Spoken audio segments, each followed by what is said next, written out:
ईश्वर का अपना देश यानी केरल।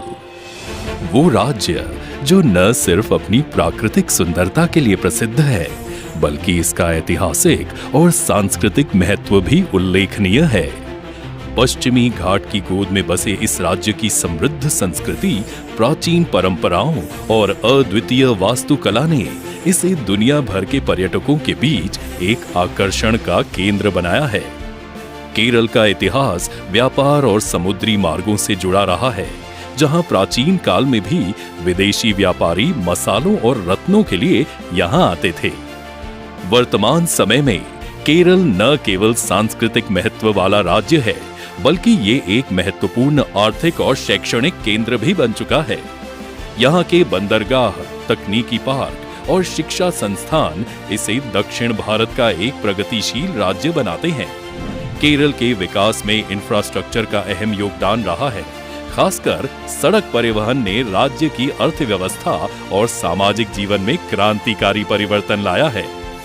2014 में प्रधानमंत्री नरेंद्र मोदी जी के नेतृत्व में केंद्र सरकार के गठन के बाद भारत में सड़क विकास की दिशा में एक नई रफ्तार हासिल हुई है और इस रफ्तार की जिम्मेदारी संभाली केंद्रीय सड़क परिवहन और राजमार्ग मंत्री नितिन गडकरी जी ने।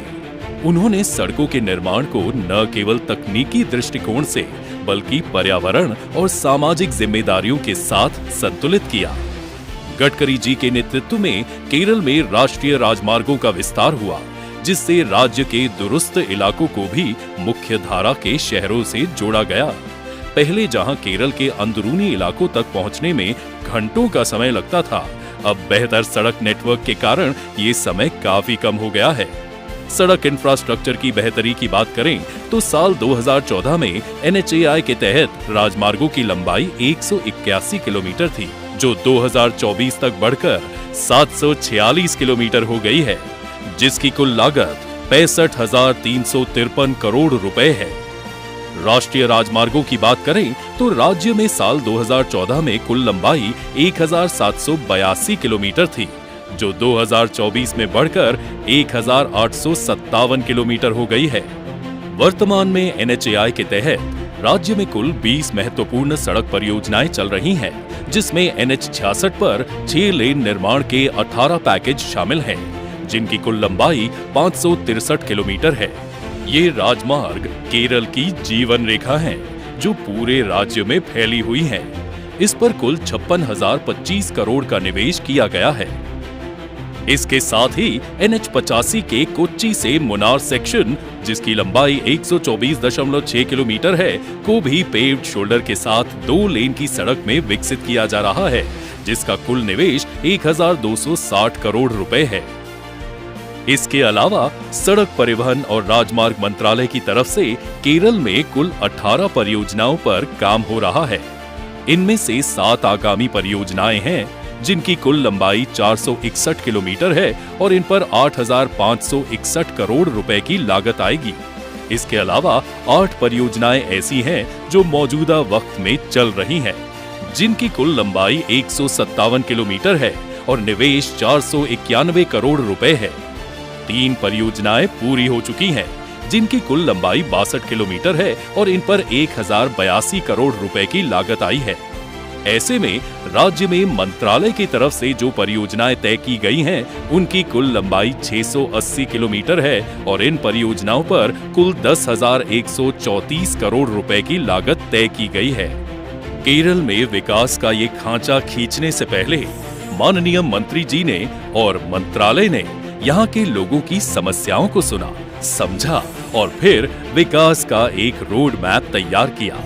इन परियोजनाओं के पूरा होने के बाद यात्रा का समय काफी हद तक कम हो जाएगा, जिससे आर्थिक और औद्योगिक विकास को बढ़ावा मिलेगा।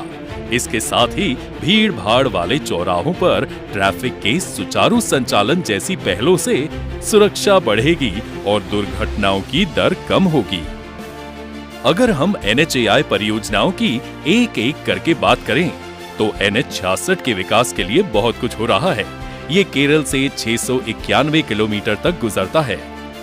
वर्तमान में NHAI ने NH-66 के लगभग 128 किलोमीटर का विकास किया है, जिसमें थल्लासेरी और माहे, तिरुवनंतपुरम शहर के बीच बाईपास का निर्माण, कासरगोड में नीलेश्वरम में नया 4 लेन रोलिंग ओवर ब्रिज, कोझिकोड जिले में पालोली और मोराड में नया 6 लेन पुल और NH-66 पर एदापल्ली अरोर सेक्शन का 4 लेन निर्माण शामिल है। NHAI ने तिरुवनंतपुरम के काजाकुट्टम में टेक्नो पार्क के सामने लगभग 2 किलोमीटर लंबे फ्लाईओवर का भी निर्माण पूरा कर लिया है। NH-66 पर किए गए कार्यों की कुल लागत 4,625 करोड़ रुपए है। NH-66 पर NHAI केरल कर्नाटक सीमा से लेकर दक्षिण में केरल तमिलनाडु सीमा तक 563 किलोमीटर लंबे सेक्शन का 6 लेनिंग कर रहा है, जो 18 पैकेजों में बटा हुआ है। इस परियोजना की कुल लागत लगभग 56,025 करोड़ रुपए है। इस राजमार्ग के प्रमुख शहरों जैसे कासरगोड, कन्नूर, थलीपरंबा, कोझिकोड, एदापल्ली, अलप्पुझा, कोल्लम, अट्टिंगल और तिरुवनंतपुरम के आसपास बाईपास या विकास कार्य किए जा रहे हैं।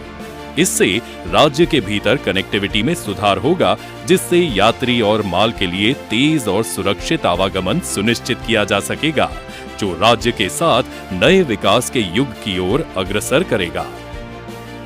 NH-66 के केरल कर्नाटक सीमा से केरल तमिलनाडु सीमा तक के विकास के बाद मौजूदा यात्रा का समय 16 घंटे से घटकर सिर्फ 7 घंटे हो जाएगा।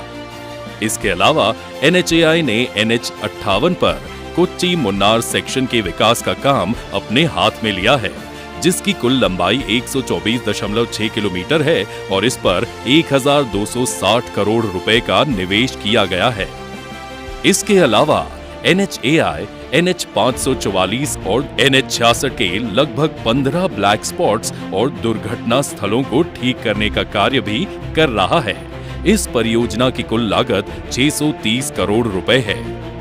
आगे जिन विभिन्न परियोजनाओं पर काम चल रहा है, उनमें पालक्कड़ से कोझिकोड तक की 121 किलोमीटर लंबी access controlled high speed corridor का विकास भी शामिल है, जिसकी अनुमानित लागत लगभग 10,814 करोड़ रुपए है। साथ ही NHAI ने तिरुवनंतपुरम शहर के चारों ओर 63 किलोमीटर लंबी रिंग रोड के विकास का भी प्रस्ताव रखा है, जिसकी कुल लागत 4,767 करोड़ रुपए है। इस तरह की कई और बेहद अहम परियोजनाओं पर लगातार काम चल रहा है। इन सब के बीच कठिनाइयां आ रही हैं, उनसे निपटा जा रहा है। चुनौतियां आ रही हैं, उन्हें पार किया जा रहा है, ताकि केरल में सड़क इंफ्रास्ट्रक्चर को तेजी से और बेहतर बनाया जाए, जिससे सड़कों का ये तीव्र विकास न केवल राज्य के भीतर यात्रा को सुगम बना रहा है, बल्कि ये राज्य की अर्थव्यवस्था को भी मजबूती प्रदान कर रहा है। गडकरी जी के इन प्रयासों ने केरल के भविष्य को नई दिशा दी है और राज्य में बुनियादी ढांचे के विकास को एक नई ऊंचाई पर पहुंचाया है।